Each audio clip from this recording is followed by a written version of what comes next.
So thank you very much for doing this, Mr. President. Спасибо большое, господин президент, за то, что принимаете нас. I thought we'd start with some of the news you made today at your State of the Nation address, and then we'll move into some facts about you in preparation for our hour-long piece that we're putting together. And then tomorrow, when we have a longer time together, we'll talk about more substantive issues together, if that's okay with you. Если вы не против, нам хотелось бы построить работу таким образом. Нам хотелось бы поговорить о новостях, новостных поводах, которые вы сегодня создали в процессе своего выступления в ходе озвучивания послания Федеральному собранию. И мы также в рамках нашей подготовки к более обширному, длительному интервью с вами хотели бы после этого коснуться нескольких личностных моментов. И большую часть вот этой второй части интервью, когда мы будем говорить с вами о вас, мы хотели бы сделать это завтра, если вас устроит такая работа. Пожалуйста. Of course. Yes, let's please do that. So you announced today that Russia has developed new nuclear-capable weapons systems, including an intercontinental ballistic missile that you say renders defense systems useless. Several analysts in the West have said this is the declaration of a new Cold War. Are we in a new arms race right now? Вы сказали сегодня о том, что Россия разработала несколько новых систем вооружения, в частности, то, что создана новая межконтинентальная баллистическая ракета, которая обладает ядерным источником, ядерным двигателем и, соответственно, делает системы обнаружения ее и защиты от нее бесполезными. Некоторые аналитики на Западе уже после вашего выступления успели высказаться, что тем самым объявлена новая холодная война. С вашей точки зрения, объявлена ли новая холодная война? Действительно ли вы объявили новую холодную войну? С моей точки зрения, те люди, о которых вы сказали, они не аналитики, они пропагандисты. Почему? Here's why. Потому что все, о чем я сегодня говорил, это не инициативная работа с нашей стороны. Это ответ на программу противоракетной обороны и ответ на односторонний выход Соединенных Штатов в 2002 году из договора по ограничению противоракетной обороны.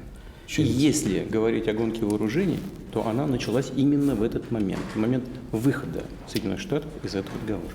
И мы хотели это предотвратить. Мы предлагали нашим американским партнерам совместную работу по этим программам. Во-первых, мы просили их не выходить в одностороннем порядке, не разрушать этот договор. Но США это сделали. However, the US did just that. Не мы это сделали. We didn't do it. Соединенные Штаты это сделали. The United States did it. Но даже после этого мы предложили им совместную работу. И я своему коллеге тогда сказал, представь себе, что будет, если Россия и США объединят свои усилия в таком важнейшем деле, как стратегическая безопасность. Мир изменится на долгую историческую перспективу. И уровень мировой безопасности поднимется на небывалую высоту. Нам сказали, это очень интересно, но в конце концов отказались от всех наших предложений. Тогда я сказал, вы понимаете, мы вынуждены будем развивать ударные системы вооружений с тем, чтобы сохранить баланс, чтобы преодолевать вашу систему ПРО. И услышали в ответ. Нам сказали, мы делаем систему ПРО не против вас, а вы делаете, что хотите. Будем исходить из того, что это не против нас, не против США. That happened right after 9/11. Это That was произошло 3 months сразу after 9/11. после 2001 года примерно, после 11 сентября. Это было где-то...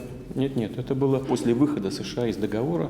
США вышли из договора в 2002, а эти разговоры где-то были в 2003, где-то 2004, наверное. At the time that happened, I believe you were quoted as saying you thought that was a mistake on the part of the United States, but not a threat. Do you perceive the United States as a threat today? Вас цитировали тогда, цитировали в том плане, что вы сказали, что со стороны Соединенных Штатов это ошибка, но не угроза. Сейчас вы воспринимаете Соединенные Штаты как угрозу? Мы всегда говорили, что развитие системы противоракетной обороны создает для нас угрозу. Мы всегда об этом говорили. Американские партнеры публично это не признавали, говорили, что это против Ирана в основном. Но фактически, в конце концов, в разговорах, в переговорах они признали, что, конечно, эта система будет обнулять наш потенциал ядерного сдерживания. Ну и представьте себе ситуацию. В 1972 году В чем смысл был договора, который был подписан в 1972 году? В том, что США и СССР имели только два района, которые защищали от ракетного нападения. Один в США, один в Советском Союзе. Это создавало угрозу для потенциального агрессора получить ответный удар. В 2002 году США сказали: нет, нам это больше не нужно. Мы будем создавать все, что мы хотим, глобально во всем мире. Again, in the wake of 9/11, just to make that clear, 9/11 happened on September 11th of 2001, and the United States was reassessing its security posture in the world for good reason, wouldn't you admit? Опять-таки, не сразу буквально, но по следам событий 2001 года, 11 сентября, когда США переосмысливали свою политику и свою позицию в плане безопасности. И согласитесь, когда такое произошло в стране, разве не естественно для нее переосмыслить свою позицию в плане безопасности и политику? Нет, не естественно. Это полная чушь, потому что система противоракетной обороны нацелена на борьбу с баллистическими ракетами, которыми никакие террористы не обладали. Это объяснение для домашних хозяек, которые слушают и смотрят ваши передачи. Но если домашние хозяйки услышат то, что я говорю, если вы им это покажете, и они это услышат, и они в состоянии понять, что удары 11 сентября и противоракетная оборонная система ничего общего между собой не имеют. А чтобы защититься от ударов террористов, надо не создавать угрозы друг для друга великим державам, а объединять усилия в борьбе с террором. About the weapon that you announced today, the ICBM, have you actually tested it and it works? Because some analysts are suggesting you've tested it and it's failed, and that's why you only showed animations of it today and have not yet produced any actual videos. Та система вооружения, о которой вы сегодня говорили, МБР, вы испытывали ее, и она действительно работает. Я задаю этот вопрос потому, что некоторые аналитики уже успели заявить, что на самом деле испытания прошли неудачно, и именно по этой причине была показана мультипликация вместо реальных кадров. Я сегодня говорил о нескольких системах. Вы какую имеете в виду? Вы имеете в виду именно межконтинентальную баллистическую тяжелую ракету? Yes, the one that you claim renders defense systems useless. Да, я спрашиваю о той ракете, которая, как вы и сказали, делает защиту от нее невозможной, бесполезной делает оборону от нее. Все, о чем я сегодня говорил, каждая эта система, она легко преодолевает систему противоракетной обороны. Каждая. В этом и смысл всех этих разработок. But you've tested it? Of this R&D. Но испытания были. Да, конечно. And it's worked. И испытания прошли успешно, она сработала. Очень хорошо. Какие-то из них подлежат еще дополнительной работе. Дополнительную работу нужно провести по некоторым системам. Некоторые уже стоят на вооружении, а по некоторым, в отношении некоторых началось промышленное производство. Они уже пошли в серию. Если вернуться к началу нашего разговора. Вот смотрите. Take a look. Значит, на Аляске развернута такая система. Нас разделяет между Аляской и Чукоткой, российским берегом, всего 60 километров. Два района разворачиваются в Восточной Европе. Один уже создан в Румынии, второй заканчивается строительством в Польше. Плюс военно-морская составляющая. Корабли стоят в непосредственной близости от российских берегов и на юге, и на севере. Ну, представьте себе, что мы бы сейчас поставили ракетные системы вдоль американско-мексиканской или вдоль американо-канадской границы, на их территориях, с двух сторон. И плюс еще корабли бы подтащили с двух сторон. Что бы вы сказали на этот счет? What would be your Вы response? предприняли какие-то шаги? А мы бы на это сказали, что вы разгоняете гонку вооружений. Это не бред, нет? So, Madman's ravings. Так и есть. but just to come back, so are you saying that we are in a new arms race? Хочу вернуться. То есть правильно я вас понимаю, что вы именно это и говорите, что мы сейчас находимся в рамках новой гонки вооружений? Я хочу сказать, что Соединенные Штаты, когда вышли в 2002 году из договора по ПРО, они вынудили нас начать работу над новыми системами вооружений. Мы об этом сказали нашим партнерам. Они сказали: хорошо, делайте, что хотите. Вот мы сделали. Пожалуйте бриться. You disclosed that Russia was developing an intercontinental ballistic missile that was powered by nukes that could render defense systems useless? Когда вы сказали американским партнерам о том, что создаете новую систему вооружения, вы сказали именно вот в таких терминах, что Россия создает новую межконтинентальную баллистическую ракету с ядерным источником собственного топлива, которая сделает противоракетные системы бесполезными и бессмысленными. Так это было выражено? Нет, конечно. Я не знал на тот момент, чем мы сможем ответить, говорю вам честно. Значит, а партнеры наши исходили, видимо, из того, что мы ничем не сможем ответить.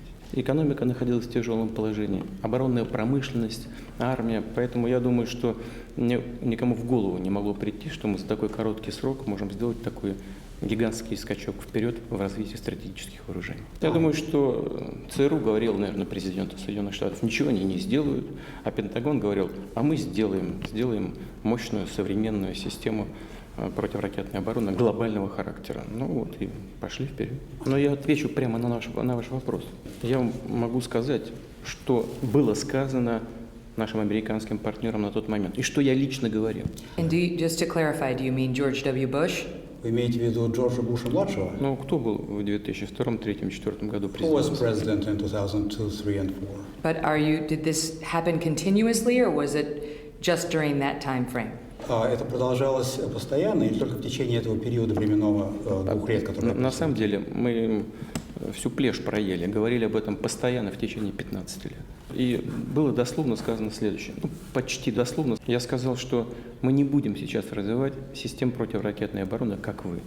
Во-первых, потому что это очень дорого, и у нас нет таких ресурсов. И во-вторых, мы еще не знаем, как это все будет работать. И вы не знаете, и мы тем более. Но чтобы сохранить стратегический баланс, чтобы вы не смогли обнулить наши силы ядерного сдерживания, мы будем развивать ударные системы, которые будут способны преодолевать вашу систему противоракетной обороны. Это было сказано прямо, абсолютно откровенно, без всякой агрессии. Просто я сказал то, что мы будем делать. Ничего личного.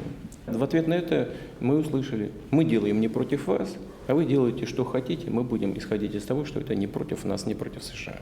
Let's talk about present day and going forward, because what you said today was that you'll use these weapons if Russia or her allies come under attack. And the question is whether you meant any attack or only a nuclear attack on Russia or its allies.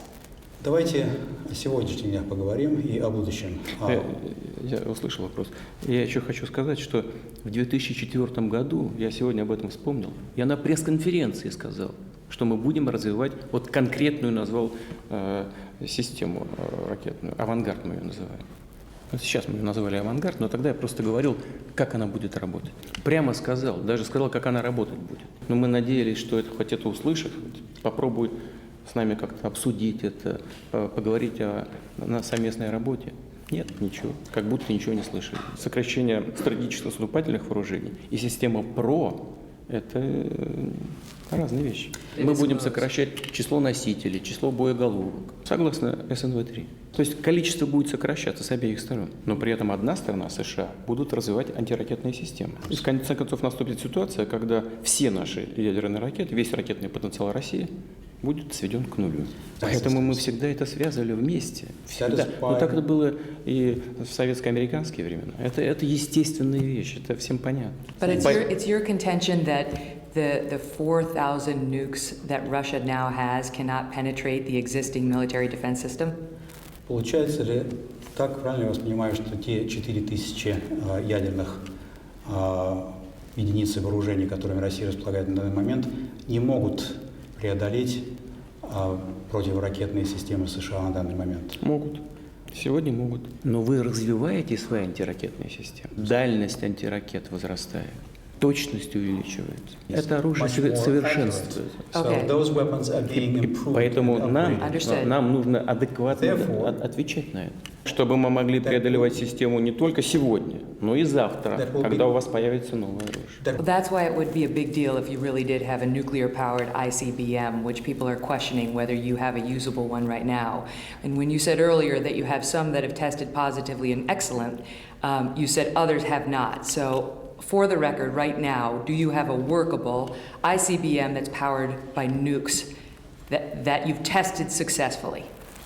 Я понимаю, и именно поэтому наличие у России межконтинентальной баллистической ракеты с ядерным двигателем действительно в корне меняло бы ситуацию и было бы мощным фактором. Вы сказали о том, что некоторые испытания прошли отлично, дали очень хорошие результаты. Другие не совсем, над ними еще надо работать. Я вопрос, если позволите, поставлю таким образом. Есть ли на данный момент у России рабочий и работающий вариант МБР с ядерным двигателем? Послушайте, я не говорил, что испытания какой-то из этих систем прошли неудачно. Они все прошли удачно. I didn't say that. Просто каждая из этих систем оружия находится на разных стадиях готовности. Верно. Одна из них уже находится на боевом дежурстве. В войсках находится. Вторая тоже. По некоторым системам идет работа по плану. У нас нет сомнения, что они будут на вооружении. Нет сомнений. Так же, как не было сомнения в 2004 году, что мы сделаем ракету с так называемым крылатым планирующим блоком. Вы все время говорите про баллистические межконтинентальные ракеты, которые новые ракеты. You keep mentioning ICBMs. Вы говорите об МБР все время? Нет. No. Я говорю, что мы создаем только одну новую, совсем новую ракету тяжелого класса, которая придет на смену нашей ракете, которую мы называем «Воевода», а у вас называют, прости господи, «Сатана». Мы вместо нее будем ставить новую, более мощную ракету. Вот она баллистическая. Все остальные системы, они не баллистические. В этом весь смысл. Потому что системы противоракетной обороны работают против баллистических ракет.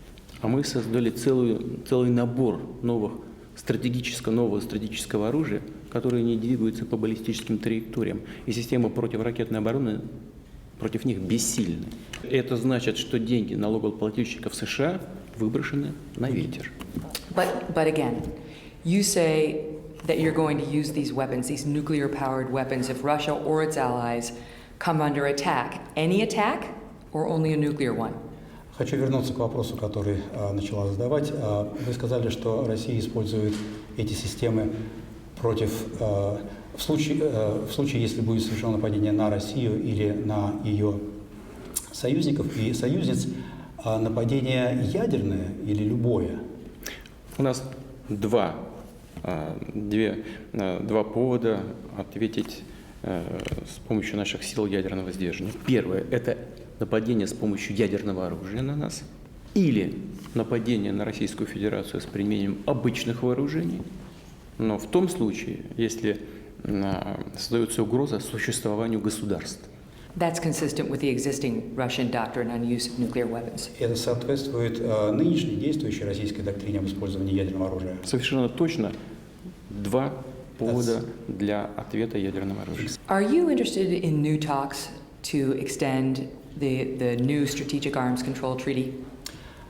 Россия заинтересована, вы заинтересованы в том, чтобы провести новые переговоры о новом договоре о сокращении стратегических наступательных вооружений? У нас скоро заканчивается срок действия СНВ-3. Мы готовы к продолжению этого диалога. Для нас ведь что важно? Мы согласны на сокращение, либо на продолжение действующих условий, на сокращение носителей, сокращение боеголовок. Но теперь, когда у нас появляется оружие, которое легко преодолевает все системы ПРО, для нас не так критично снижение количества баллистических ракет и боеголовок. So would these weapons be part of those discussions?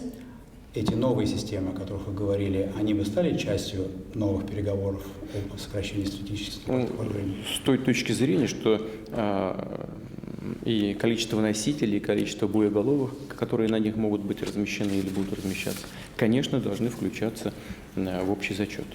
И мы издалека вам покажем, как это выглядит. У нас между военными там есть понимание, как проводятся вот эти проверки, есть, в принципе, в этом смысле отработанные механизмы и достаточно высокий уровень доверия. В принципе, военные работают достаточно профессионально друг с другом. Политики много разговаривают, а военные знают, чего они делают. You're a politician. Вы же политик. Я военный тоже. Я верховный главнокомандующий. И я 17 лет был офицером военной разведки. Are you proud of that fact? Do you like the fact that you were in the KGB? Like people to know that? Вам импонирует, как вам импонирует лично тот факт, что вы работаете в КГБ, так и то, что это общеизвестный факт, и то, что об этом знают люди? То есть у вас это вызывает положительные эмоции? Не положительный, не отрицательный. Это был большой опыт, That's причем how I see it. в самых разных областях. Это было полезно для меня, когда я перешел в гражданскую сферу. В этом смысле это, конечно, положительно. Мне помогало. How so? It helped me. How did it help? Каким образом вам помогало? Ну, вы знаете, я же работал, после того, как ушел из разведки, я работал, допустим, в университете. Был помощником ректора Петербургского университета. Это работа с людьми, это умение контакты налаживать, побуждать к каким-то действиям, объединять людей. Это очень важно в академической среде. Потом я работал заместителем мэра Петербурга. И там это ответственность еще более большая, широкая. Я отвечал за международные связи Петербурга, 5-миллионного мегаполиса. Впервые познакомился, работая в Петербурге на этой должности с Генри Киссинджером.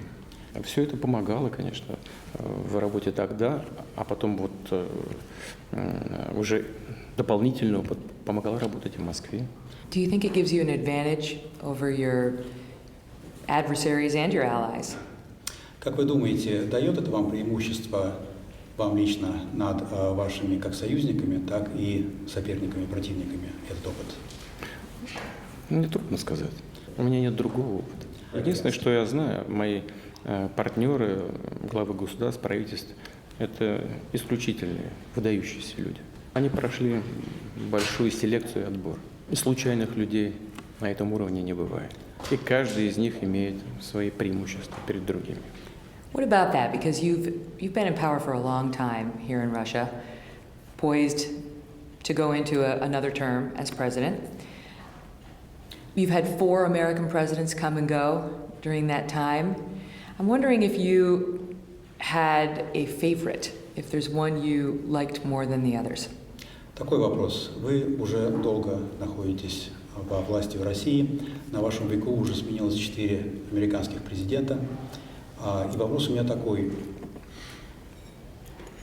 Кого ли вы из них вы предпочитаете остальным?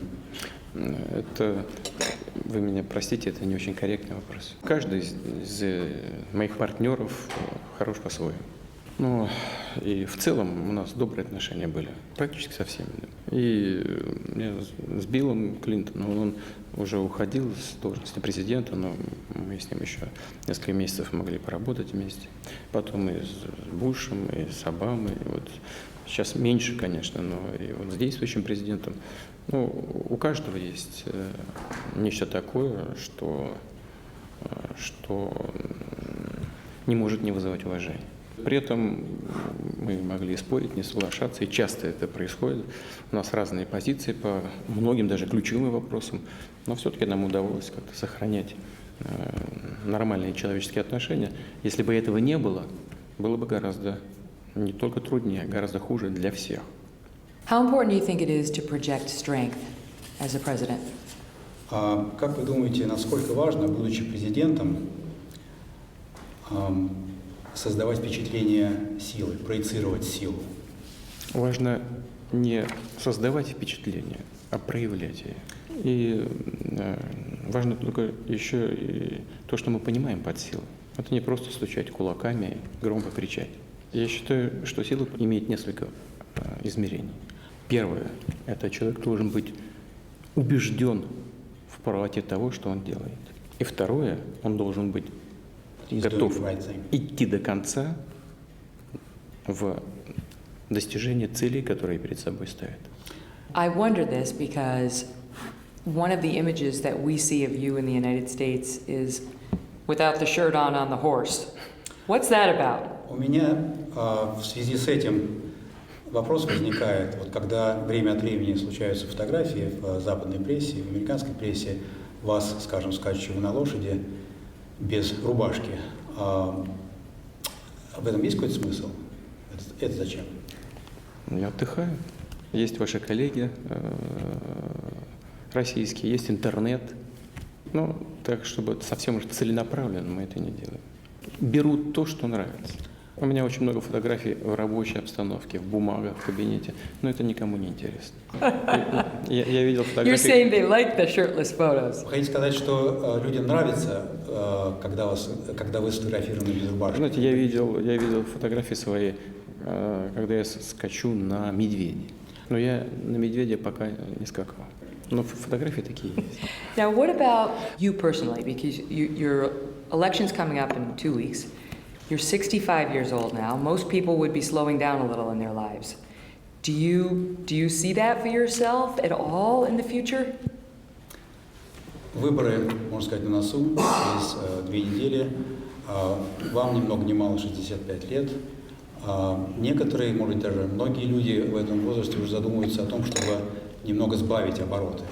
Вот вы в своем будущем предвидите ситуацию, когда вам захочется слегка сбавить обороты? Ну, во-первых, насколько мне известно, в мире много политиков, действующих, которые старше меня, и они работают очень активно.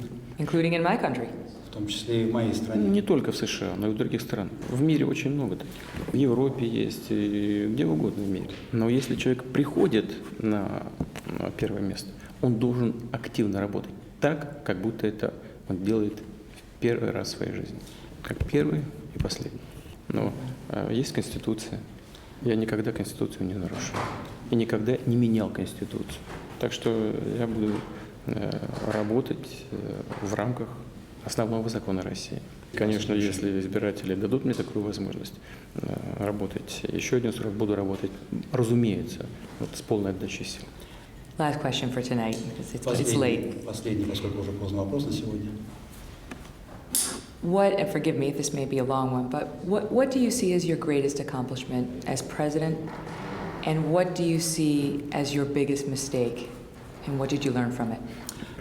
Извините, если ответ на него будет, возможно, долгим, но звучит вопрос таким образом. Как президент на посту президента, каким вы видите, что вы считаете своим самым большим достижением и что вы считаете своим самым большим промахом, ошибкой? Вы знаете, и то, и другое будет очень близко. Самое большое достижение – это то, что у нас кардинальным образом изменилась экономика. Она выросла почти в 2 раза по объему. У нас в 2 раза сократилось количество людей, живущих за чертой бедности. И в то же время из того, что не сделано до конца, это то, что за чертой бедности у нас еще живет слишком много людей. Нам нужно сокращать, убирать эти ножницы между теми, кто зарабатывает очень много, и теми, кто зарабатывает слишком мало. В связи с этим там много и плюсов есть, и нерешенные пока вопросы. В начале 2000-х годов население страны сокращалось каждый год почти на 1 миллион. Представляете, какая катастрофа? 900 тысяч почти. Мы эту ситуацию переломили. Вышли даже на естественный прирост. Младенческая смертность у нас минимальная. Материнская почти сведена к нулю. Мы подготовили и осуществляем большую программу поддержки материнства и детства. У нас самый большой рост сейчас, темп роста продолжительности жизни. Много изменилось в экономике. Но нам не удалось решить главную задачу в экономике. Мы не поменяли так, как нам нужно еще, структуру самой экономики. Мы не добились необходимых нам темпов роста производительности труда. Но мы знаем, как это сделать. И я уверен, мы это сделаем. Дело в том, что у нас и не было возможности пока решать эту задачу. Потому что до сегодняшнего момента у нас не были созданы еще макроэкономические условия для конкретных действий по этим направлениям. У нас в начале пути инфляция была под 30%. Сейчас она у нас 2,2. У нас растут золотовалютные резервы, у нас стабильная макроэкономика. И это как раз дает нам шанс сделать следующий шаг и в направлении повышения производительности труда, привлечения инвестиций, в том числе частных, в изменении структуры экономики. Это я вам говорю крупными блоками. Есть еще и конкретные направления, включая современные технологии, искусственный интеллект, цифровизацию, биологию с медициной, геномные исследования и так далее. Much more on the economy and how Russia's doing tomorrow and on your re-election. Thank you so much for your time tonight, Mr. President. I know you've had a long, long day. Look forward to meeting up with you in Kaliningrad. Я надеюсь, что завтра мы намного больше поговорим об экономике, о том, как вы собираетесь переизбираться, о других вопросах, связанных с Россией, завтра в Калининграде, когда у нас будет больше времени. Я знаю, что у вас очень длинный был трудный день, поэтому особо вам спасибо, за то, что уделили так много времени. Спасибо вам тоже. Mr. President, good to see you Господин again. президент, рада вас видеть снова. Good afternoon. So, we're here in Kaliningrad. Итак, мы Why здесь is в that? This Калининграде. is Почему a мы в port that I'm told Калининграде? could not be more threatening to NATO, to Europe. Является ли это It's a местом, Russian military base, который it's a Russian является military port, it's home угрозой to для some of your НАТО? nukes.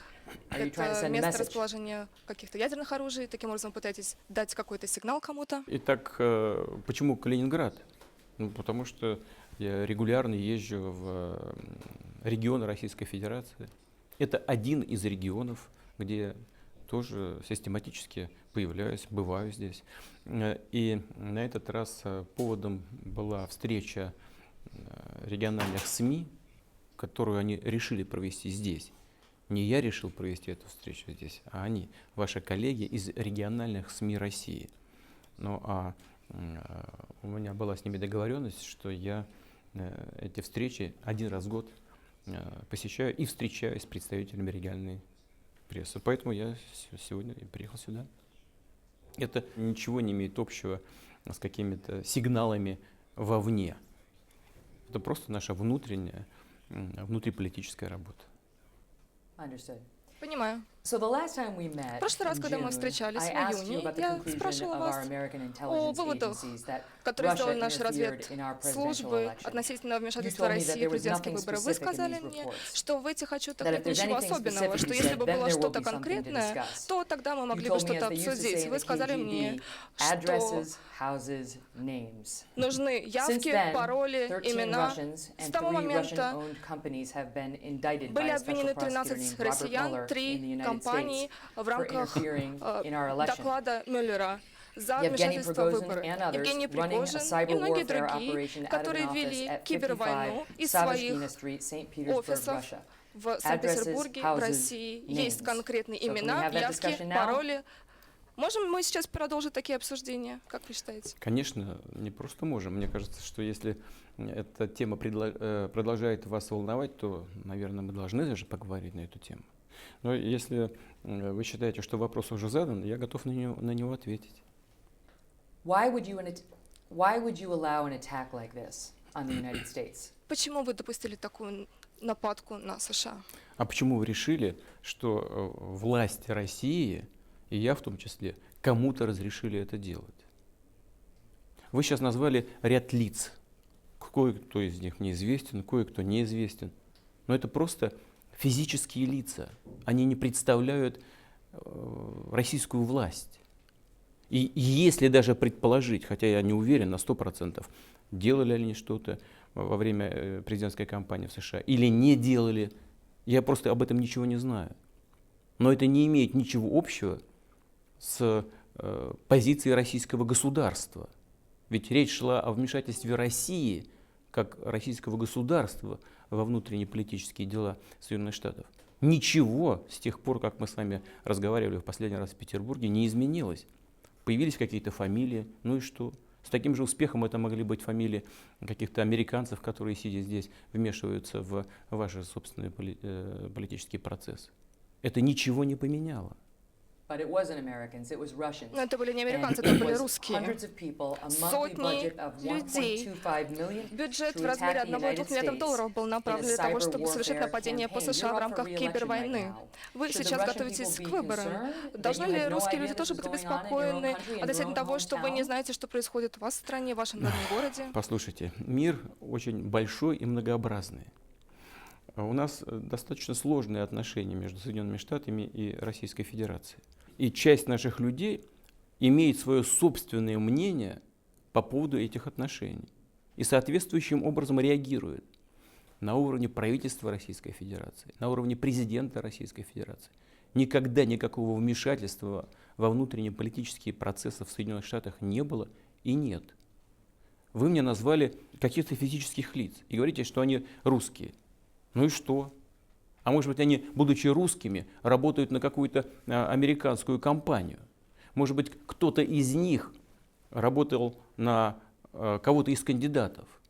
Я понятия об этом не имею. Это не мои проблемы. Ведь знаете, что, допустим, на Украине некоторые после выборов, причем государственные деятели, послали поздравительные телеграммы Хиллари Клинтон, хотя победил Трамп. Ну, послушайте, мы-то здесь при чем? Вот сейчас, по-моему, господин Манафорт, так его фамилия, да? Его изначально обвиняли в том, что он какое-то отношение имеет к вмешательству России в президентские выборы в США. Выяснилось совсем другое, что он связан был с Украиной. И там у него какие-то проблемы с Украиной возникли. Но мы-то здесь при чем? Вы знаете, нет у нас желания заниматься вмешательством во внутренние дела других стран. Но если вам интересно поговорить на эту тему, я хотел бы расширить тогда поле нашей дискуссии. Конечно же, я хочу поговорить на эту тему. Может быть, мы могли бы делать это пошагово, тогда все было бы более понятно для тех, кто смотрит наше интервью. Вы говорили, что Российская Федерация не заказывала этого. Вы поощряете такую деятельность? Мы не поощряем и не заказываем. Но я говорю, что внутри политических процессов в самих Соединенных Штатах и люди, которые хотели добиться какого-то результата, они могли пользоваться, такие технологии есть, какими-то инструментами в других странах. Они могли засылать соответствующую информацию из Франции, из ФРГ, из Азии, из России. Мы-то здесь при чем? Причем здесь... Это были не русские. Ну хорошо, русские, но это же не были государственные чиновники. Ну и русские что? Русских 146 миллионов человек. Ну и что? А что вы сделали для того, чтобы довольствоваться этим фактом, который вы сейчас назвали? Каким? What have you done to satisfy yourself that it wasn't Russians? You're suggesting maybe Что it вы was сделали, чтобы Americans, убедить maybe it себя, was что the это были не French? What have русские? you Вы done to сказали, может быть, это satisfy yourself that американцы, the может 13 быть, это были Russian nationals французы? who've just been Что вы indicted, сделали, those 3 чтобы Russian понять, что companies, на самом including, as деле you point out, эти some of your close 13 friends, человек, were not behind this? включая This is called ваших an друзей, international что вы сделали, incident. чтобы убедиться, что они не были связаны в этом, Я знаю, замешаны в что этом? они не представляют российское государство и российскую власть. А что они делали конкретно, я понятия не имею. И не знаю, чем они руководствовались, если они даже что-то делали. Пусть тогда наши американские коллеги не просто там в прессе что-то рассказывают. Пусть дадут нам материалы конкретные, с обоснованием. Мы готовы будем рассмотреть и поговорить на эту тему. Но знаете, что я бы хотел сказать? That would be great. Will you extradite them to the United States? Было бы прекрасно. Вы обеспечите экстрадицию в США? Никогда. Россия вообще своих граждан никому не выдает. Так же, как и Соединенные Штаты. Вы-то разве кого-нибудь выдаете своих граждан? Это во-первых. Во-вторых, я не вижу, что мы совершили какое-то противоправное действие. И в-третьих, мы неоднократно предлагали Соединенным Штатам наладить соответствующие отношения в этом плане, подписать соответствующий договор межгосударственный о выдаче уголовных преступников. Соединенные Штаты уклонились от этого и не хотят этого делать с Россией. На что же вы рассчитываете? Что мы вам будем кого-то выдавать, а вы нет? Так международные дела не делаются. И еще, вы знаете, я вас прошу меня все-таки выслушать и довести до ваших зрителей и слушателей то, что я сейчас скажу. Вот мы дискутируем с нашими американскими друзьями и партнерами, причем с представителями государства. И говорим, когда они нам предъявляют претензии по поводу того, что какие-то русские вмешивались в выборы в США, мы им говорим, совсем недавно, вот, на очень высоком уровне, но вы-то постоянно вмешиваетесь в нашу политическую жизнь. Вы представляете, они даже этого не отрицают. Что же они нам ответили вот последний раз? Они нам сказали, да, мы вмешиваемся, но мы имеем право на это, потому что мы несем демократию. А вы нет, вы не можете. Вы считаете это цивилизованная, современная постановка вопросов в международных делах?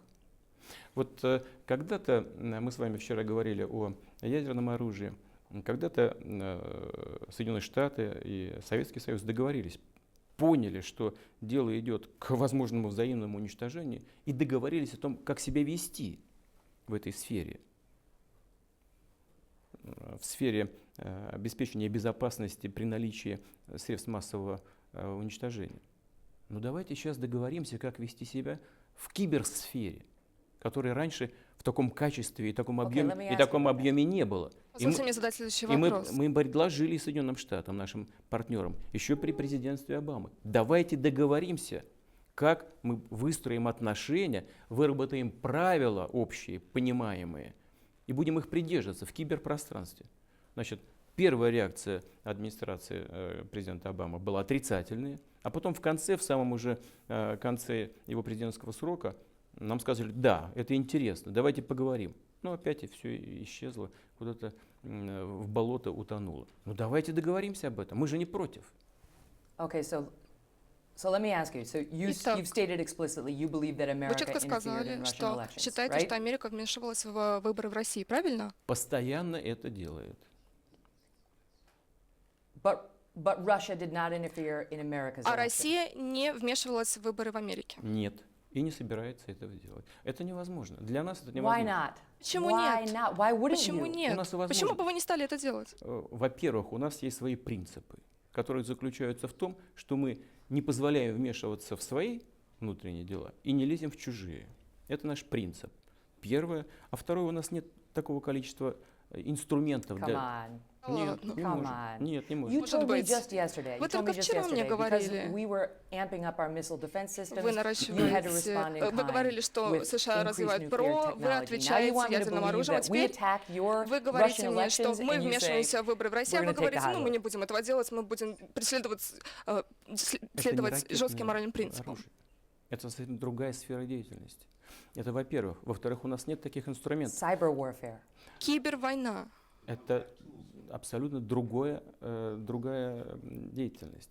Это никакая не кибервойна. И у нас нет таких инструментов, как у вас. У нас нет мировых СМИ, каких у вас. Как CNN, как ваша. Где у нас? У нас вот есть Russia Today. Все. Единственный инструмент наших средств массовой информации. И то вы объявили... You have cyber и tools. то... У вас есть свои механизмы военных действий в киберпространстве. Вы меня все время перебиваете. Это некорректно. Forgive me, sir. Прошу прощения. Значит, у нас есть одно средство массовой информации, Russia Today. И то его объявили иностранным агентом и не дают нормально работать. И единственное одно, у вас их целый набор. У вас огромные возможности работы в интернете. Интернет ваш.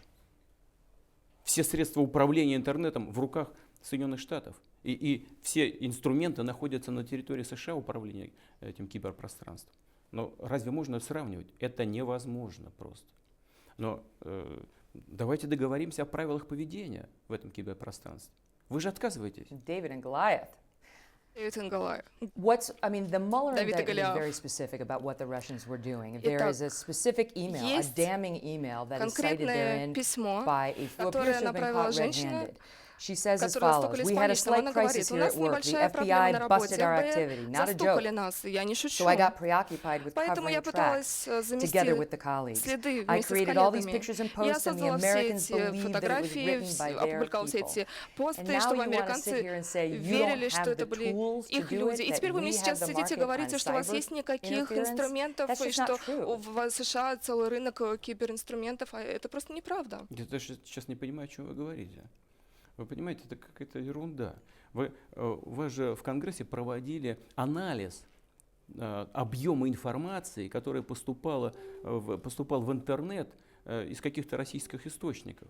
Проводили анализ объема информации, который поступал из таких средств массовой информации наших, как Russia Today. Это 0,01% во всем информационном массиве Соединенных Штатов. 0,01. И вы что думаете, эта 0,01 так повлияла на ход президентских выборов? Это просто чушь, понимаете? Это продолжение той же самой линии, согласно которой те, кто проиграли, не хотят с этим согласиться. Вы понимаете? Я уже много раз об этом говорил. Мне, допустим, еще непонятно, как будет строиться политика Соединенных Штатов во главе с нынешним президентом в отношении России. Много еще чего не ясно. У нас нормальной работы до сих пор не налажена, нормальных контактов до сих пор нет. Но что совершенно очевидно, это то, что действующий президент выбрал определенную позицию внутри страны, сделал ставку на тех людей, которые готовы были поддержать идеи, с которыми он шел на выборы. Именно это основная причина его победы. а не какое-то вмешательство со стороны. Это чушь. Но неужели кто-то поверит в том, что Россия где-то за 1000 километров находясь, с помощью каких-то 2-3 русских, как вы сказали, которых я знать-то не знаю, да? Значит, что они вмешались и повлияли на ход выборов. Вам самим-то не смешно? Now you're talking about causation, but I'm still on whether you did it. And it's not true Вы that you говорите о don't know the причинах, а я individuals who are пытаюсь accused все-таки of понять, conducting this. One of происходило your это good или friends нет. is Один actually из ваших хороших accused of друзей на helping самом деле conduct this. His name обвиняется is Yevgeny Prigozhin. в You know этом. him? Евгений Пригожин, вы знаете его? Я знаю такого человека, но он не числится в моих друзьях. Это просто передергивание фактов. Есть такой бизнесмен, он там занимается то ресторанным бизнесом, то еще чем-то. Понимаете, но он не государственный чиновник. Мы не имеем к нему никакого отношения. After you heard that he had been После того, indicted, как did you pick вы up the phone and call him? услышали о том, что его обвиняют, вы поговорили с ним? Вы подняли трубку телефона, позвонили ему? Еще чего не хватало. У меня столько дел и проблем. He's your friend. He just Он been ваш indicted. друг, его только что обвинили. Вы не слышали, что я сказал? Он не мой друг. Я знаю такого человека, но он не числится в списке моих друзей. Разве я не ясно сказал? И таких людей у нас очень много. В России вообще 146 миллионов человек. Это меньше, чем в США, но все-таки достаточно много. Вы сказали, что... Но он достаточно известен. Ну, известен и что? Мало ли в России известных людей. Он не государственный чиновник, он не состоит на государственной службе. Это просто частное лицо, бизнесмен. Some people say his real Некоторые job is to говорят, do your dirty work. что его реальная задача делать вашу грязную работу. Ну, это кто эти люди и какую грязную работу? Я не занимаюсь никакой грязной работой. Все, что я делаю, все на виду. Это штамп у вас. У вас кто-то любит заниматься грязной работой. Вы думаете, что и мы то же самое делаем? Нет, это не так. It's the fact that Во-первых, you know him, you admit that. вы he's a знаете, вы prominent Russian признаете это, businessman, он and he's известный российский specifically accused бизнесмен. of running this Его operation. B, обвиняют this is в the same man ведении who's этой been операции. Это accused тоже of человек, sending которого Russian обвиняют mercenaries в into направлении Syria, российских наемников в and Сирию. they attacked a compound held by И American-backed militia. они This guy gets around. ударили по комплексам, которые подлежат поддерживаемым американским единицам. Вы знаете, у этого человека могут быть самые различные интересы, в том числе, допустим, интересы в сфере топливно-энергетического комплекса в Сирии. Но мы никак не поддерживаем, не мешаем ему и не способствуем ему. Это его личная You инициатива, didn't know about it. частная. Вы не знали об этом. Ну, я знаю, что несколько компаний, у нас там пара компаний, которые занимаются, в том числе, может быть, и его. Но это ничего не имеет общего с нашей политикой в Сирии. И если он что-то делает, он делает это не по согласованию с нами, а, скорее всего, по согласованию с сирийскими властями или сирийским бизнесом, с которым он там работает. Мы в это не вмешиваемся. Разве ваше правительство вмешивается в каждый шаг представителей вашего бизнеса, тем более достаточно скромного? Это, по сути, средний бизнес. И что, ваш президент вмешивается в дела каждой американской средней компании, что ли? Это разве не нонсенс? If the 13 Russian nationals plus 3 Если Russian companies did in fact interfere in our 13 elections, is that россиян okay и with you? 3 организации в самом деле вмешались в наши выборы, вы ничего не имеете против этого? Да мне все равно. Мне абсолютно безразлично. Потому что они не представляют государство. Всё равно? Абсолютно безразлично. Они не представляют интересов российского государства. А если вас что-то беспокоит, ну скажите нам официально. Пришлите нам документы, подтверждающие это. Объясните нам, в чем они конкретно обвиняются. Мы тогда посмотрим. Если они нарушили российский закон... did that. Нет. Да, я посмотрела. Это не так. Если они нарушили российский закон, мы их будем привлекать. А если они российского закона не нарушили, тогда их привлекать в России не за что. Но вы в конце концов должны понять, что люди в России живут не по американским законам, а по российским. Так и будет. А если вы хотите с нами о чем-то договариваться, давайте сядем за стол переговоров и выберем предмет этих переговоров, договоримся, подпишем документ. Но вы же отказываетесь от этого. Я вам в 3-й раз говорю, мы предложили совместную работу в области киберпространства. Но США же отказываются от официальной работы по этому направлению. Только в прессу вбрасывают каких-то 13 русских. А может там не русские, может там украинцы, татары, евреи, просто с русским гражданством. Да и то проверить надо. Может, у них двойное гражданство или грин-карт. А может, им за эту работу американцы заплатили. Откуда вы знаете? И я не знаю.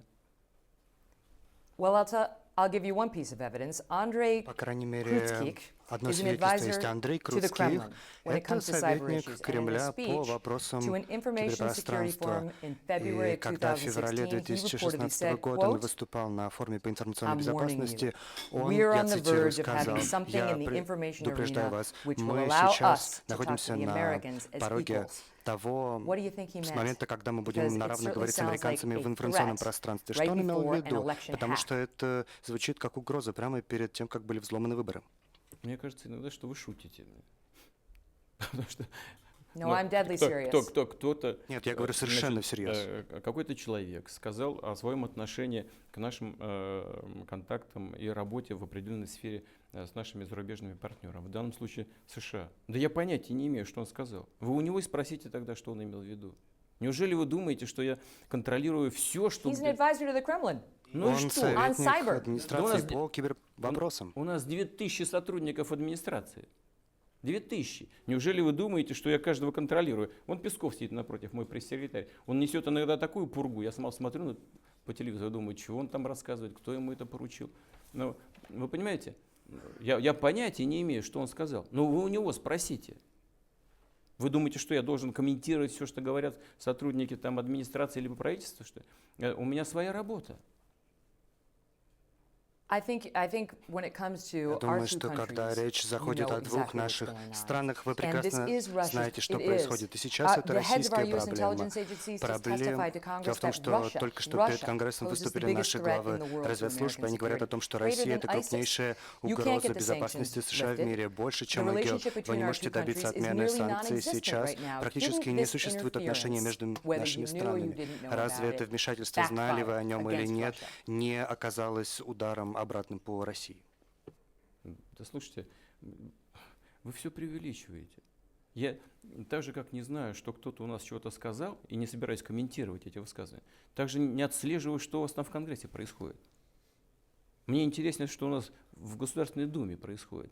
Приняли закон в ближайшее время, который нужен для решения тех или иных проблем, связанных со здравоохранением или системой жилищно-коммунального хозяйства, или не приняли, или затянули по каким-то вопросам, или там лоббирование есть каких-то интересов, и не проходит какой-то очередной закон в сфере охраны природы, лесов там, и решения экологических проблем. Вот меня что интересует. Что у вас там в Конгрессе дискутируют? Вы сами за этим следите, а мне еще не хватало этим заниматься.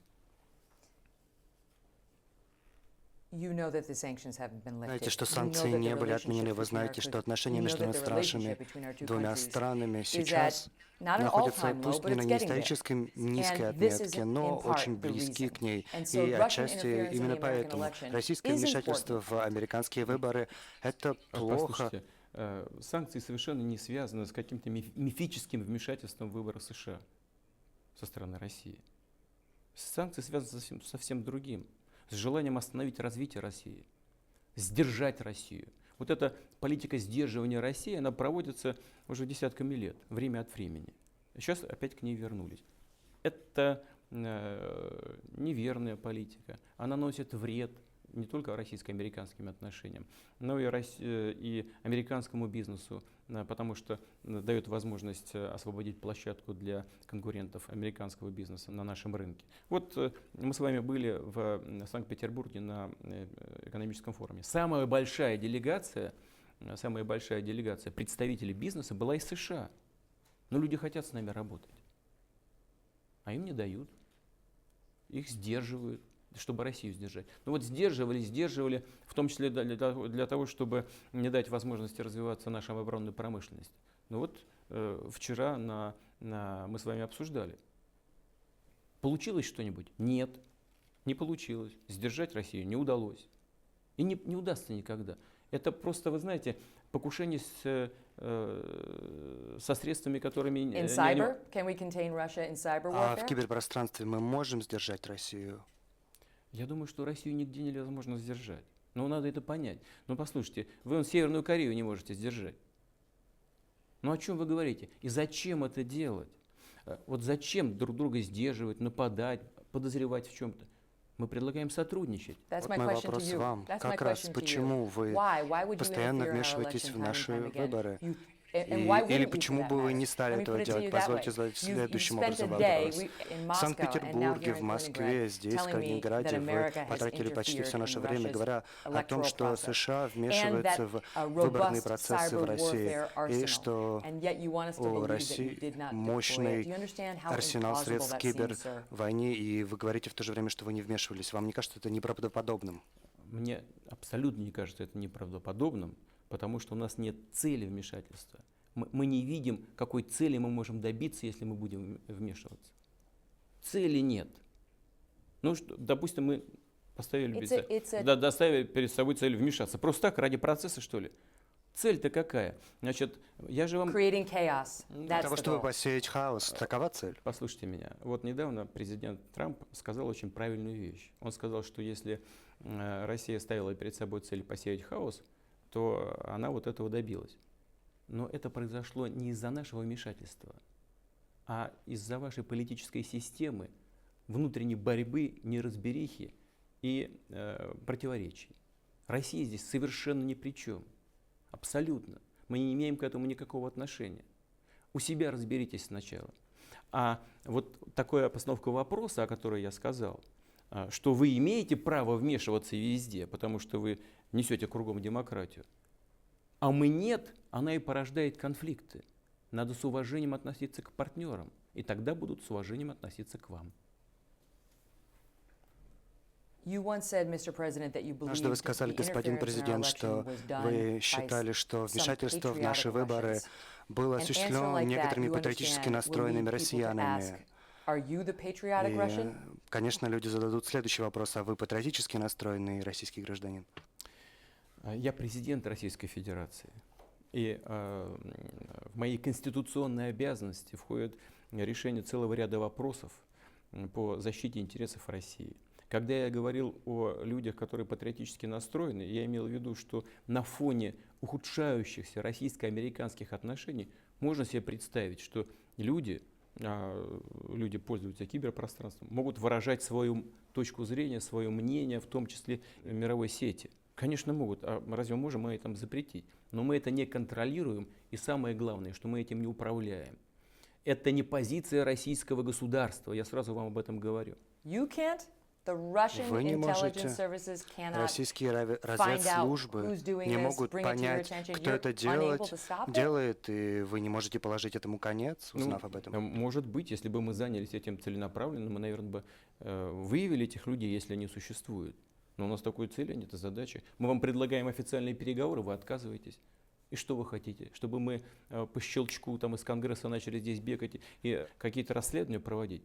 Давайте сядем, подпишем договор в области работы в киберпространстве и будем его исполнять. А как вы хотите? Иначе в международных делах не делается дело. То есть у вас нет цели положить этому конец. И что это означает для наших выборов в 2018 году, в 2020 году? Мы можем ожидать похожих случаев? Я не сказал, что у нас нет цели положить этому конец. Я сказал, что у нас есть... Нет. Вы только что это сказали? Нет, я этого не говорил. Я сказал, что мы не вмешиваемся в частную жизнь наших людей и не можем им запретить высказывать свою точку зрения, в том числе и в сети. Но я также сказал, что позиция российского государства официальная заключается в том, что мы не вмешиваемся как государство во внутриполитические процессы в других странах. Вот это самое главное. Я хочу, чтобы это было зафиксировано в нашем сегодняшнем разговоре, и чтобы люди в США это поняли. Прошу прощения, я хочу дойти до более глубоких слоев. Вы хотите и готовы вы остановить ваших граждан от действий, которые подобным образом себя ведут, и которые подрывают отношения между нашими странами? Я хочу вам сказать, что мы будем препятствовать всему, что нарушает российское законодательство или наши международные обязательства. В третий раз или в четвертый, я уже говорю и повторяю, мы готовы выйти на подписание соответствующего соглашения с Соединенными Штатами. Вы отказываетесь до сих пор. Давайте сядем за стол переговоров, выберем то, что мы считаем важным, подпишем этот документ и будем его соблюдать с обеих сторон. И соответствующим образом верифицировать и проверять. You were president, sir. And Прошу respectfully, I still прощения, didn't со hear an всем answer about уважением, я whether you would crack по-прежнему down on не Russian услышал war ответа, crimes. It готовы ли sounds like вы the answer is действовать no. против If I'm wrong, российских please граждан, correct me. I которые understand you are совершили in эти a преступления. negotiation with Если the я United не States права, directly, то, but пожалуйста, internally we поправьте need to put a меня. stop to this, Конечно, вы if не you have a ведете desire. переговоров по этому вопросу с Послушайте США, но меня. внутри вы Я можете хочу- положить этому Хочу, конец. чтобы вы меня услышали. Мы будем препятствовать всему, что нарушает действующее в России законодательство. Если действия наших граждан, какие бы они ни были, и против кого бы они ни были направлены вовне, нарушают действующие в России законы, мы будем на это реагировать. Если они не нарушают российских законов, то мы не можем на это никак... With Секундочку. Да, мы не можем на это реагировать. образом? Если они законы России не нарушают, их не за что привлекать. Would this violate Russian law? Разве это не нарушает российское законодательство? Но я должен посмотреть, что они сделали. Дайте нам материалы. Ведь никто You know ничего what не it is. Знаете, никто же очевидно, ничего Hacking не into the дает. Democratic Это National взлом Committee, hacking into John Podesta's серверов email, Демократического creating in our election false комитета information on и Twitter, on взлом Facebook, spreading почтовых ящиков, misinformation when it comes to Black распространение Lives Matter, when it comes to дезинформации the в shooting we just had in Твиттере, Parkland, Florida, when it comes to our presidential различная election, дезинформация spreading по fake нашей news президентской in order to кампании, alter по the стрельбе course of a в presidential Флориде, race. распространение That's what I'm информации, talking которая about. изменила При всем- течение президентской При кампании. всем уважении к вам лично, при всем уважении к депутатскому корпусу, к Конгрессу Соединенных Штатов, а мы с уважением относимся ко всем этим людям, я хочу, чтобы вы в конце концов поняли. Вот там же есть люди с юридическим образованием у вас? Наверное, есть. 100% есть. И хорошо образованные люди. Они должны понимать и знать, что мы в России не можем никого преследовать, если они не нарушили российского закона. И мы даже не можем начать расследование, если повода для этого нет. Поводом не может быть наш с вами разговор сегодня. И не может быть поводом расследования этого факта в Конгрессе США. Ну дайте нам хотя бы официальный запрос с изложением фактов. Пришлите нам бумагу официальную. Ведь это просто разговор в эфире не может быть поводом для расследования. Разведслужбы, также специальный прокурор, который выступил с официальными обвинениями. Разве этого недостаточно для того, чтобы вы занялись этим делом? Абсолютно недостаточно. Если у вас не юридическое образование, я могу вам сказать, для этого нужен запрос через генеральный... Тогда вы должны понять, что для этого нужен официальный запрос в Генеральную прокуратуру Российской Федерации. И то у нас нет даже договора с вами о том, чтобы мы могли действовать. Но хотя бы бумагу пришлите. Владимир Путин не может дать указание о том, чтобы началось расследование о том, не было совершено что-то, что подрывает отношения с крупнейшим партнером России, Соединенными Штатами Америки. Документ давайте, запрос дайте официальный. Мы на него посмотрим. Сказали это в прошлом году. И сейчас есть официальное обвинение. Документа нет. Дайте запрос, документ в Генеральную прокуратуру. Нужно действовать по официальным каналам, а не с помощью средств массовой информации и ругани в Конгрессе США с обвинениями в наш адрес, которые ничем не подтверждены. Документ давайте. Давайте задать вам вопрос. В 2001 году вы были президентом, когда ФБР арестовали Роберта Хэнсона за то, что он шпионил в пользу России, и 15 шпионов были высланы из США. Кремль то же самое сделал. Несколько дипломатов были высланы из России немедленно. В декабре 2016 года, после того, как разведслужбы наши пришли к выводу, что в самом деле было вмешательство в наши выборы, 2 объекта дипнедвижимости было реквизировано, конфисковано и выслано несколько дипломатов. Тем не менее, вы никак тогда не отреагировали на это. Почему? Мы считали, и сейчас я считаю, что это не имело под собой никаких оснований, во-первых. Во-вторых, это было сделано в явном противоречии с международным правом и с Венской конвенцией о дипломатических сношениях. Это грубейшее нарушение международного права, ничем не обоснованное изъятие нашей собственности. Мы очень рассчитывали на то, что будет реакция новой администрации, но поскольку этого не происходит, я уже сказал об этом, и министр иностранных дел это повторил, мы будем обращаться за защитой наших интересов в соответствующие судебные инстанции Соединенных Штатов. Let me ask you about President Trump. Задать вопрос о президенте Anytime Трампе. he Каждый says раз, когда он it что-то is говорит о вас, supremely deferential. это всегда Never a harsh проникнуто word. уважением. Никогда у Although него if you нет look at the way he speaks жесткого about слова members в of his отношении own вас. party, even Тогда of же, his когда own он staff, говорит never о mind своей other political leaders, партии или he же frequently о политических personally insults лидерах them. или Why do you think he о so своих nice to you? сотрудниках, он постоянно их оскорбляет. Почему он так трепетно относится к вам, как вы считаете? Я думаю, что он не ко мне лично трепетно относится. Я думаю, что он опытный человек, он бизнесмен с очень большим опытом и понимает, что если есть необходимость наладить с кем-то партнерские отношения, то нужно относиться к своему будущему или действующему партнеру с уважением, иначе ничего не получится. Я думаю, что это чисто прагматический подход. Это, во-первых. Во-вторых, даже несмотря на то, что для него это первый президентский срок, все-таки он человек, который быстро учится, он прекрасно понимает, что на таком уровне, на котором мы находимся, заниматься взаимными претензиями, оскорблениями, это путь в никуда. Это просто лишить наше государство последнего шанса на диалог. Просто последнего шанса. Это было бы крайне прискорбно. Но если вы обратили внимание, я со своей стороны и к нему, и ко всем своим коллегам, не только в Соединенных Штатах, и в Европе, и в Азии, также отношусь всегда с неизменным уважением. You may, but Возможно, вы truth и is, our относитесь. president has referred to Однако the leader наш of North президент Korea as назвал little главу rocket man. Северной So Кореи he- маленьким he's not quite as человеком с diplomatic ракетой. talking То есть он about. I'm не sure you saw столь that, yes? дипломатичен, когда он говорит о других. Наверняка вы слышали Да, я об этом. слышал. И вы знаете нашу реакцию на этот счет. Мы всех призываем к сдержанности. so what do you think of President Trump? Что вы думаете о президенте Трампе? Это вопрос не очень корректный, потому что оценку работе президента Трампа должен давать американский народ, его избиратель. Но вот что бы я отметил, это нравится кому-то это или не нравится. Нам некоторые вещи тоже могут не нравиться, но он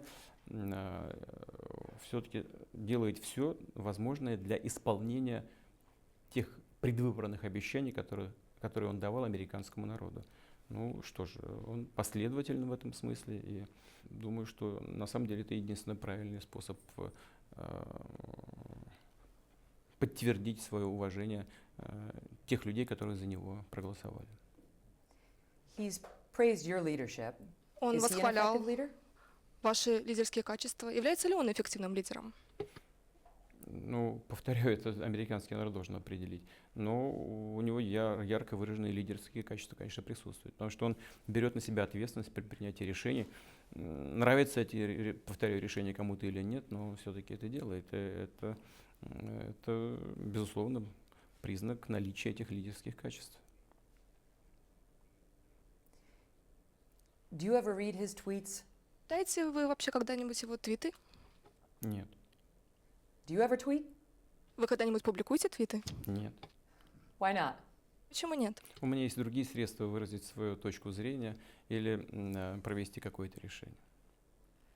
Ну, Дональд более современный человек. Would you say he's more colorful than you are? Сказали бы вы, что он является более ярким, чем вы? Может быть.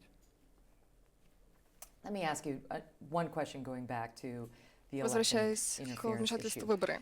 There are two theories Есть две on you. теории относительно вас. theories on you, at По least. меньшей мере, две теории. One Первая is теория. that Clinton was Secretary of State. You Когда felt that Клинтон she была interfered госсекретарем, with вы elections чувствовали, here что она in вмешивалась в выборный 2011 процесс and здесь в 2011 2012, году, в 2012 inciting году, protests here, поощряла including against you, протесты, and в it том made числе you против angry. вас, и это вас разозлило. Two Вторая is теория. that when the Panama Papers were leaked, Когда showing a были massive money опубликованы trail that панамские led to you and документы, some of your associates, где that was the были last straw for you. опубликованы Either of следы, those things денежные make you следы, angry? ведущие к вам, это стало для вас последней каплей. Это заставило вас разозлиться? Полный бред. Значит, что касается Хиллари, мы с ней лично знакомы. И в целом всегда, как бы, когда мы встречались, у нас был хороший диалог. Я вообще не очень понимаю, почему на каком-то этапе, видимо, ее советники посоветовали сосредоточить часть своей избирательной кампании на критике того, что происходит в нашей стране. Ну, это их выбор. Я никогда это не относил лично на ее счет. Это просто такая линия поведения. Что касается всяких там досье, то это вообще полный бред. Там кого-то упоминали из числа моих знакомых, друзей. Ну и что? Ничем это, как известно, не закончилось. Все это чушь, ерунда и просто трескотня в прессе. Я вообще даже забыл об этом. Даже не очень помню, о чем там шла речь. И вообще меня ничего не может разозлить в этом плане. Я руководствуюсь прагматичными соображениями, а не эмоциями. Since you mention it, a раз friend of вы yours mentioned in those Panama Papers, let me ask you Упомянули это. about Ваш Sergei друг Sergei говорил об Ladugin. этих документах, Сергей Вадубин. Legend has it that this guy introduced you to your ex-wife, Говорит, that что he's он представил godfather его к to one его of your daughters. бывшей He's a женой. cellist Он by trade, right? крестный отец ваших дочерей. Да, значит, я этого человека очень хорошо знаю. Это один из моих друзей. Он замечательный музыкант. Вся его жизнь посвящена искусству, музыке. Действительно, у нас много, кстати говоря, деятелей искусства, которые так или иначе бизнесом занимаются. У него есть, кроме меня, есть и другие связи в стране, в том числе с представителями бизнеса, которые включили его в эту работу. Он законным образом заработал определенные деньги. Никаких сотен миллиардов там он не зарабатывал. Все деньги, которые он лично заработал, он опустил на приобретение музыкальных инструментов за границей и ввез их на территорию Российской Федерации. Некоторые из этих инструментов он использует сам, ну практически один виолончель, он на виолончели играет. Он, A $12 million Stradivarius. 12 миллионов долларов. Да, по-моему, так, что-то в этом роде. Значит, ну это уникальный It's a lot of инструмент. money. Много денег. Да, вот представляете, он такой ненормальный человек, а люди искусства, они все немножко с приветом. Он все эти деньги истратил на приобретение музыкальных инструментов. Купил, по-моему, 2 виолончели, по-моему, 2 скрипки. На одной играет сам, все остальные раздал другим музыкантам, и они используют их в работе. Они все ввезены на территорию России. But according to the Panama Papers, согласно this панамским massive series досье of leaked documents about offshore bank и accounts, he's документы, got которые assets, опубликованы this о cellist, of at счетах least в $100 офшоре. million, У него, по крайней мере, 100 including a миллиардов 1/8 долларов stake активов. in Russia's biggest TV ad agency, a У него $6 есть million доля в yacht, a крупнейшем stake in a российском truck manufacturer, a медиаагентстве, у него 3% есть interest in a Russian bank. яхта, у него есть проценты He must be в one heck of a российском musician. банке. Он отличный музыкант. Вы знаете, я не в курсе его бизнеса, его дел каких-то. Но можете мне поверить, я точно знаю, что реальных доходов у него столько, ровно столько, чтобы купить эти музыкальные инструменты. Все остальное это какие-то бумажные движения на бумаге. Ничего у него больше нет, кроме того, что он приобрел. Но может быть у него что-то еще есть, но это вы у него должны спросить. Я же не контролирую его жизнь. But the question is how Но a вопрос заключается в cellist следующем. makes that Как much money. виолончелист зарабатывает People столько ask it денег? because Люди many задаются этим people вопросом, believe потому что that's многие really your money. Послушайте, вы возьмите считают так. очень многих наших представителей искусства, да и у вас, наверное, такие есть. У вас же есть представители искусства, в том числе из Голливуда, которые то ресторан содержат, то акции какие-то купили. Что, в США мало таких представителей шоу-бизнеса и искусства, что ли? Да полно, гораздо больше, чем у нас. И у нас очень много таких, которые занимаются бизнесом, кроме своей творческой деятельности. Ну, очень много. Но он один из них. Ну и что? Вопрос ведь не в том, занимается он или нет. Получил он какую-то прибыль или не получил. Вопрос в том, он нарушил что-нибудь или нет. По моим данным, он ничего не нарушал. No, there's no issue with making money. I'm an То American, есть we're нет capitalists. The вопроса с тем, question чтобы is делать whether деньги. Я из that's Америки, really мы your money. капиталисты. Но вопрос заключается в том, ваши ли это деньги на самом деле, которые вы доработали. Это точно не мои деньги. Я даже не считал, сколько их у господина Ралдугина, как я сказал. Но по моим данным, в своей деятельности, как в творческой, так и в бизнес-составляющей, он никогда ничего не нарушил. Ни одного российского закона, ни одной правовой нормы. Speaking of money, back Говоря in о the деньгах, 1980s в and 80-х годах, 1990s, in the wake of 90-х multiple годах, bankruptcies, the на Trump волне Organization found it hard to банкротств secure loans in сложно the United было States получать and looked elsewhere. кредиты в США, Mr. Trump's поэтому son, Donald Trump Jr., Трампу нужно было said 10 обращаться в years другие ago, места. and I quote, Russians make Старший up a сын pretty Трампа сказал, disproportionate cross-section of a lot of our assets. в России We see a lot содержится of money pouring in диспропорциональная from Russia. концентрация наших Were you aware активов. of the Мы degree вливаем of большие Russian money деньги в flowing to Россию. Trump properties? Знаете ли вы о том, что большие деньги, связанные с Россией, шли на собственность Трампа? Чушь это все, никаких там вливаний на собственность Трампа в России не было, насколько мне известно. Я даже не знаю, были ли такие планы серьезные. Come on. Да. Ну, Неужели? послушайте, вам все кажется, что весь мир крутится вокруг вас. Это не так. Вот, So it's not about me, it's about what Но Donald это Trump не обо Jr. мне, says. это о том, что сказал сын Дональда Трампа. Но вы думаете, что мы все знаем, что сказал сын Дональда Трампа.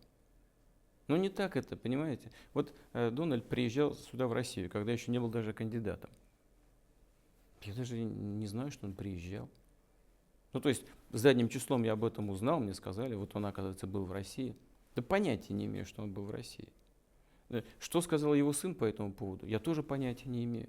Послушайте, я не знаю, что он сказал. Он что-нибудь нарушил или нет, сын Дональда Трампа? Если он что-то нарушил, ну, предъявите к нему претензии. А если он ничего не нарушил, чего вы цепляете за каждое слово?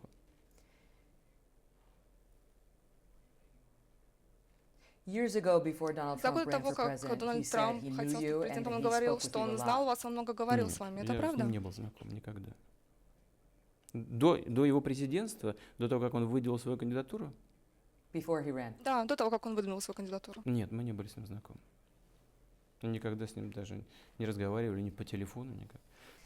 You are poised to be reelected for your fourth term as president here in Вы Russia. очень скоро right? будете, скорее всего, избраны на 4-й срок президентства в России, правильно? Посмотрим, как решит российский избиратель.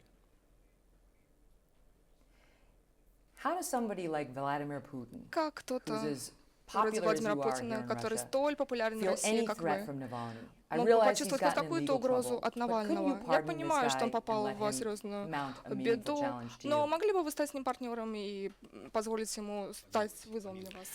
Вопрос о том, с кем я мог бы сотрудничать, а с кем бы я не хотел сотрудничать, я могу сказать абсолютно откровенно. Я хотел бы сотрудничать с теми людьми, и готов это делать, которые стремятся к тому, чтобы Россия стала сильнее, эффективнее, конкурентоспособной страной стала, самодостаточной. Но для этого у людей, о которых мы с вами говорим, должна быть ясная, четкая программа действий, направленных на развитие страны в современных условиях. Такие люди есть, в том числе и... Могли бы вы его также помиловать, чтобы он стал достойным оппонентом? Навальный как раз такой человек, он достаточно популярен здесь, в России. Помиловать можно любого человека, если он этого заслуживает. Why don't you? Почему бы вы этого не сделали? Если он этого заслуживает. Значит, исключений здесь нет ни для кого. Нет ни для кого исключений. Но мы же сейчас говорим не о помиловании, мы сейчас говорим о определенных политических силах. У них нет программы развития страны. У них что положительного есть? И что мне, в принципе, нравится? Это то, что они вскрывают проблемы. И это хорошо, на самом деле. Это правильно. Это нужно делать. Но для развития позитивного страны этого недостаточно. Совсем недостаточно. Потому что только сосредоточить свое внимание на проблемах, это не просто мало, а это даже опасно, потому что это может вести к определенным разрушениям. А нам нужно созидание. Our political analysts tell me you're Наши exactly right about your политические chances аналитики in the говорят, upcoming что вы election, that you правы have о no ваших meaningful шансах, opponent, что у вас so нет you какого-то will значимого likely оппонента, win. то, скорее всего, вы одержите What- победу на выборах. What's next after А что that? дальше? Что будет The после Chinese этого? president just Китайский abolished term limits. Is председатель that something you would ever do? только что отменил ограничения на президентские сроки. Это то, что вы бы сделали тоже? Я не думаю, что мы сейчас в этой с вами встрече, в этой беседе, в интервью американскому телевидению я должен рассказывать о своих политических планах. Но я и вчера, по-моему, вам говорил и сказал, что я никогда не менял Конституции, не делал это тем более под себя, и у меня нет таких планов и на сегодняшний день. Что касается Китая, то прежде чем критически относиться к тем или другим решениям в такой стране, как Китай, нужно подумать и вспомнить, что там живет 1,5 миллиарда человек. И подумав об этом, нужно прийти к выводу о том, что все мы заинтересованы, чтобы Китай был стабильным, процветающим государством. А как это лучше сделать? Это, наверное, виднее самому китайскому народу и китайскому руководству. Can you leave power? Можете ли вы уйти из Because some of власти? the experts that Потому we've что spoken to многие have said эксперты it would be near говорят, что это impossible for практически you было бы because невозможно для someone вас, in your потому что position would вы likely either be thrown in в вашем jail by статусе, вы, скорее всего, your окажетесь в adversaries тюрьме or в worse. результате действий ваших They противников, said it's или actually sad произойдет что-то that you'll еще have to гораздо stay in более power. ужасное. То есть вам нужно, чтобы сохранить свою дееспособность и чтобы быть в порядке, оставаться у власти. Ваши так называемые эксперты выдают желаемое за действительное. Я уже много слышал бредней по этому поводу. Почему вы думаете, что обязательно после меня к власти в России должны прийти люди, которые готовы будут разрушить все, что сделано мной за последние годы? Может быть, наоборот, это будут люди, которые захотят укрепить Россию, создать для нее будущее, создать для нее платформу развития для следующих поколений. Почему вы вдруг решили, что придут разрушители, которые все будут разрушать и уничтожать? Может быть, кому-то этого бы и хотелось, в том числе и в Соединенных Штатах. Но не думаю, что они правы, потому что Соединенные Штаты, как мне кажется, как раз заинтересованы в другом, в том, чтобы Россия была стабильной, процветающей и развивающейся страной. Если у вас есть, конечно, возможность заглянуть хотя бы на 25-50 лет вперед.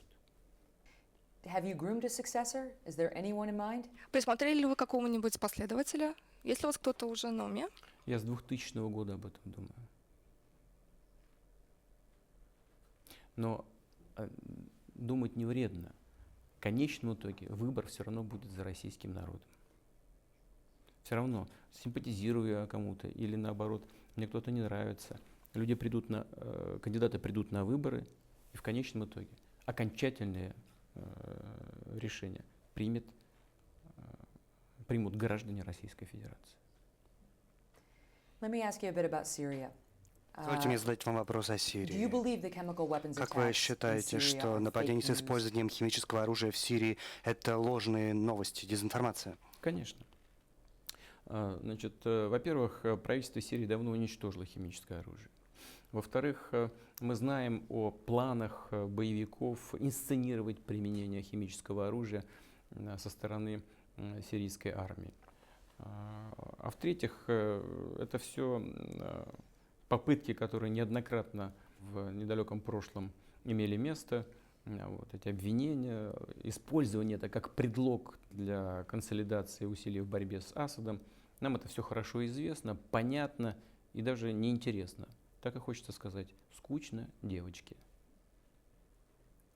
The bodies of dead Детей, children, погибшие thanks to от sarin Зарины, gas вы хотите attacks? сказать по этому поводу скучно? А вы уверены в том, что эти тела это результат деятельности правительственных войск? Я считаю наоборот, что это результат деятельности преступников, криминальных Are you positive that криминальных they're not? элементов и радикальных элементов, террористов, которые совершают эти преступления для того, чтобы обвинить в этом президента Асада. That's not what the United Nations has concluded. That ООН пришла к другим выводам.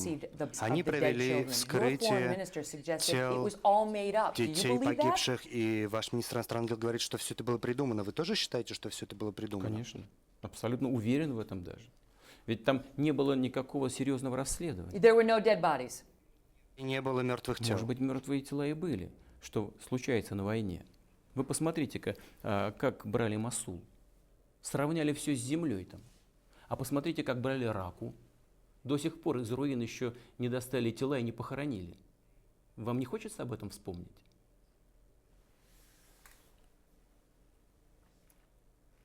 Мы называем это попыткой уйти от ответа, указывая на ошибки других для того, чтобы оправдать себя или своего союзника. Мы говорим о том, что зарин был использован против детей, они погибли, и вы международной общественности говорите, что этого не произошло.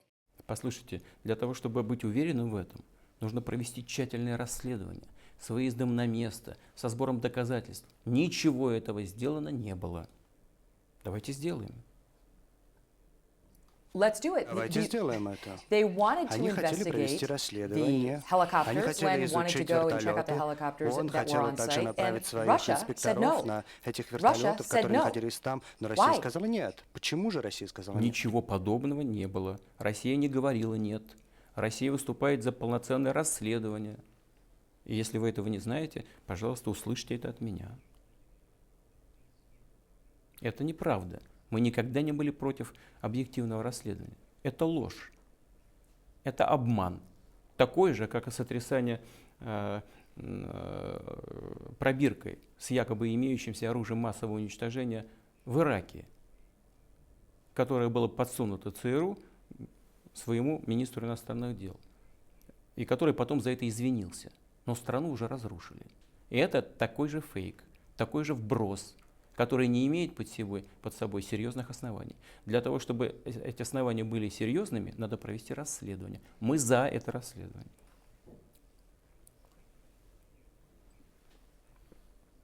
Since the beginning of the year, there have been at least four С начала года было, по крайней мере, 4 нападения с использованием химического оружия на основе хлора.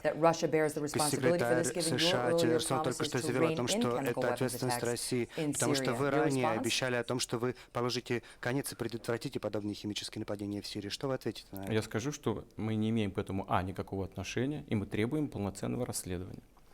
А что касается преступлений, вернитесь к Ираке, пожалуйста, и захороните хотя бы тела, которые лежат еще в руинах и развалинах после нанесения соответствующих массированных ударов по жилым кварталам. И расследуйте вот это. Тогда будет чем заняться.